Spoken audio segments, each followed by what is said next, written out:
This offseason for the Texas Rangers is going to be a big one. What's up, Texas Ranger fans? Welcome back to another video. And as we all know, there is plenty of shortstops in this year's free agency class, plenty of starting pitchers. The question is for the Texas Rangers, do we dive in? Do we spend money? What the Texas Rangers front office has to consider, are we in a stage of the rebuild to where they think we have enough prospects that can be up in the majors in a few years to where spending money makes sense?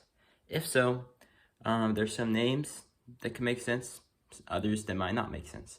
I'm just gonna go over some names, not really like a big list in particular, but obviously with the shortstop market, you have guys like Francisco Lindor's off that market.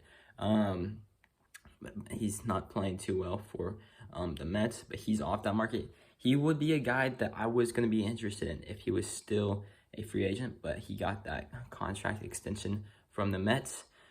But we still have the likes of Trevor Story, Carlos Correa, Corey Seager, and Javier Baez. That's 4 really good shortstops. Javier Baez hasn't played extremely well ever since his really good season 2-3 years ago, but still a really good shortstop. But I think those other 3 shortstops are where you have to focus in on, and Carlos Correa, Corey Seager, and Trevor Story. And I know a lot of people on my channel really want the Rangers to target Trevor Story. He's a really good power threat, a really good guy on the bases as well. And he's from Texas, although I do believe that he is one of the older shortstops in this class. And don't forget Marcus Semien as well. I think we didn't really view him in this class because he's a free agent last year, but he did get this 1-year deal from the Toronto Blue Jays. He's playing second base this year. He can still play shortstop, but it wouldn't be a long-term deal. So maybe some teams view that as attractive, maybe not. But then another one I would look at is Carlos Correa. Obviously he's with the Astros.